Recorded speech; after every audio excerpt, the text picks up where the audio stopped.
E aí, meus brothers, hoje a gente vai comentar um pouco da terceira parte das Guerras Secretas. Sim, tem bastante material super diferenciado nas bancas.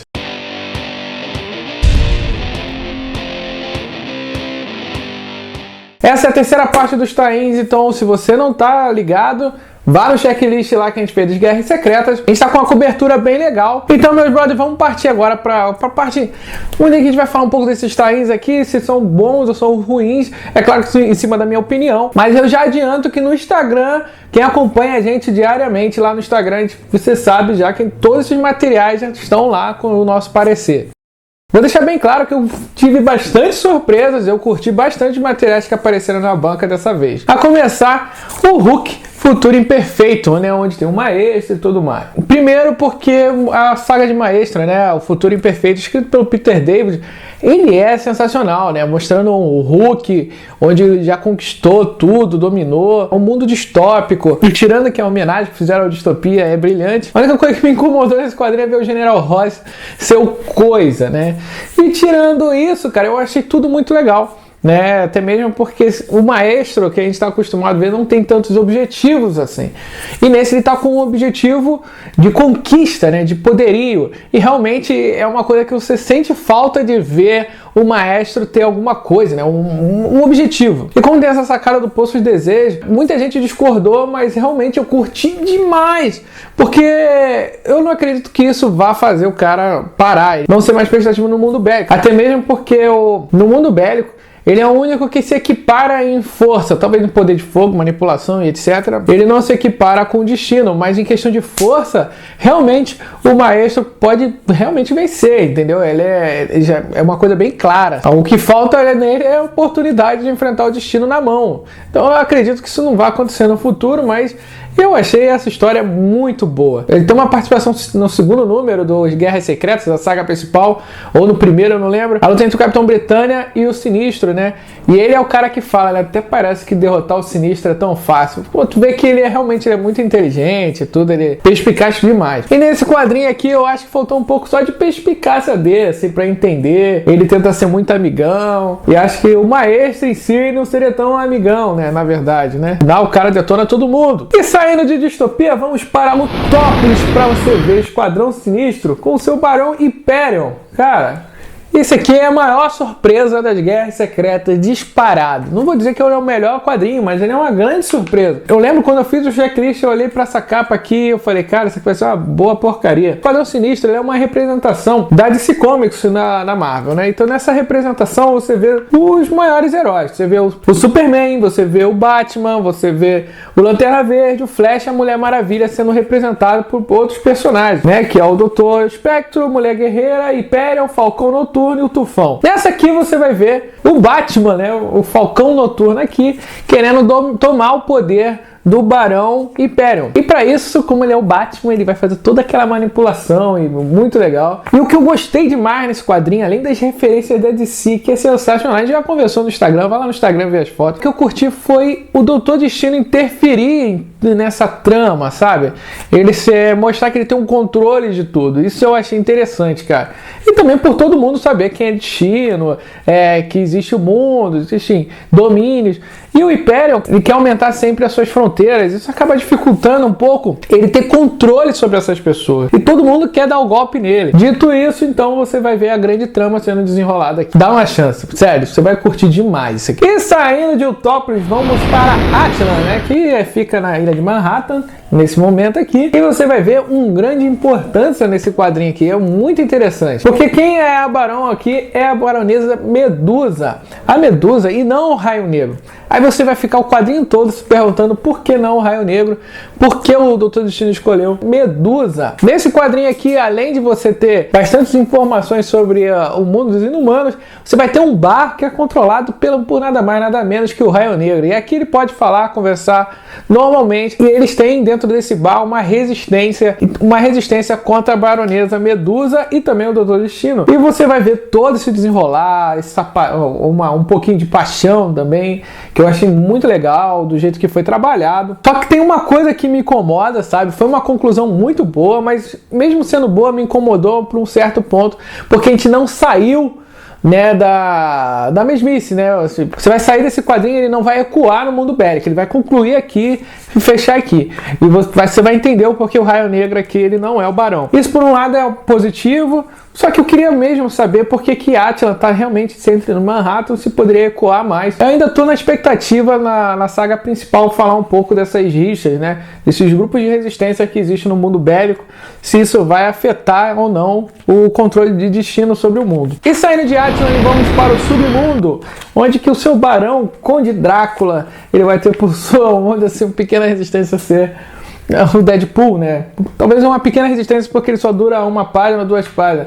Ou seja, esse quadrinho aqui, a senhora Deadpool, nesse caso aqui, ela é a atual, ou ex, eu não sei, do Conde Drácula. E o Conde Drácula, junto com o seu comando. A senhora Deadpool aqui, ela vai ter como missão vingar ou resgatar o Deadpool, né? Que o Deadpool ele foi morto logo nas primeiras páginas, a segunda página para ser mais precisa, pelo Drácula. O Drácula ele corta a cabeça lá do Deadpool, coloca ele num caixão de ácido e joga ele no mar. E a senhora Deadpool ela vai estar numa expedição para em outro local, né? Para conseguir resgatar e conseguir uma arma para derrotar o Drácula. Até então o Drácula é onipotente e derrota qualquer um. Tá, tirando toda essa parafernália e tudo mais, uma coisa que eu achei muito legal nesse quadrinho é porque ela tem a mesma proposta dos quadrinhos de Deadpool. Se você não gosta dos quadrinhos de Deadpool, provavelmente você não vai gostar disso aqui, entendeu? Não vai se sentir prejudicado por isso. Mas se você gosta, eu já li, eu não curto muito Deadpool.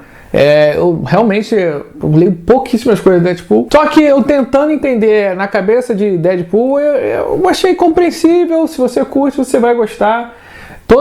Tem todas aquelas brincadeiras, quebra da quarta parede e tudo mais.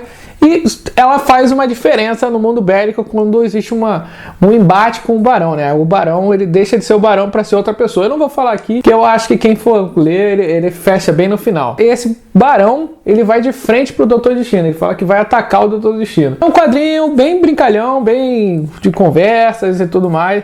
Não é nada mais que isso, entendeu? E saindo do submundo, indo para as terras mortas, onde as pessoas são exiladas, levando elas pessoas a resistirem num mundo onde existe a guerra entre zumbis e robôs. Isso cara, sério mesmo, essa capa me assustou muito. Eu olhei assim e falei, cara, isso tem tudo para ser uma grande bosta, entendeu? Então eu fico com uma expectativa muito baixa. Nessa história aqui, ela é a mais gordinha até agora, 172 páginas. Ela vem com 2 histórias diferentes. Uma sobre uma resistência constituída pelo Visão, o Magno e o Tocha Humano original. E também vai contar a história sobre como é que é a vida nas Terras Mortas, né? O Barão, isso aqui, ele é dividido, né? Então, as Terras Mortas não tem Barão, né? Lógico, porque é tudo morto. E a parte de Perfectum, né? Que é a parte do Ultron. Você vai ver todo mundo de zumbi, todo mundo que você imaginar, você vai aparecer zumbi. E existe essa rixa de zumbis versus robôs. A protagonista da primeira história é a Elsa Bloodstone, né? Que é a filha do grande caçador Bloodstone, que tem aquele poder, né? Aquela pedra que dá poder, imortalidade, etc. Cara, a primeira é a mais fraquinha de todas, porque vai mostrar uma pessoa que foi educada para ser super controladora e tudo mais, aí encontra uma criança que pode ser uma fraqueza. Cara, achei extremamente clichê, bem bobão e tudo mais. Só que essa coisa da resistência, de lutar para resistir, é bem legal, é bem interessante. E é meio que ela ecoa para as terras mortas, né? Tudo que está à sua volta. Então isso é meio que interessante. Isso já é a parte dos zumbis Marvel. Mas já a parte dos zumbis Marvel versus a Era de Ultron, eles decidem parar a guerra, onde entre aspas, o barão dos zumbis, né? Vamos dizer assim, o líder dos zumbis, que é o Magneto, ele faz um acordo imperfeito com o Ultron. O Ultron, por sua vez, ele faz um planejamento onde fundia a raça entre zumbis Marvels e Ultrons. Cara, fica uma coisa bem estranha e eles decidem lutar contra a resistência, ou seja, os únicos sobreviventes num mundo onde os 3, assim, líderes da cidade é o Visão, o Magnum e o Tocha Humano original. Ela é bem legal, a história, bem construída, bem tranquila assim de você levar. Só que ela é pequena também, ela só são 3 partes. Você pensa que ela é por ser maior, vai ter mais história, realmente ela não tem tanta história assim. Ela consegue te dar um parecer, um pouco de romance e tudo nessa história. Só que como a gente está falando de Terras Mortas, essa história não vai para lugar nenhum, não vai fazer efeito nenhum não vai provocar e não vai ser uma história diferente, ela simplesmente vai se acabar. E isso me incomodou muito nesse tain, que ela não vai fazer diferença nenhuma no mundo bélico. Então você consegue passar, porque eu acho que esse aqui é o material mais carinho, tranquilamente. Saindo das Terras Mortas, agora vamos para Worcester.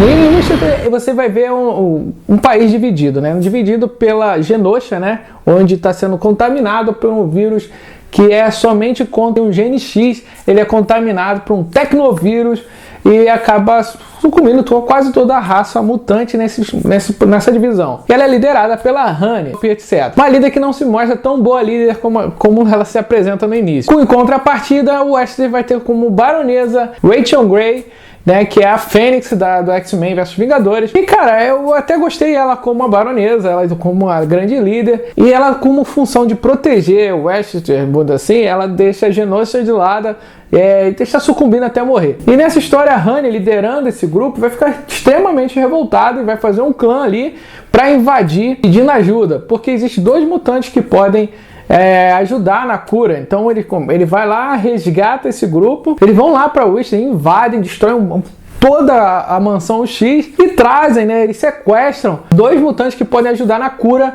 desse vírus.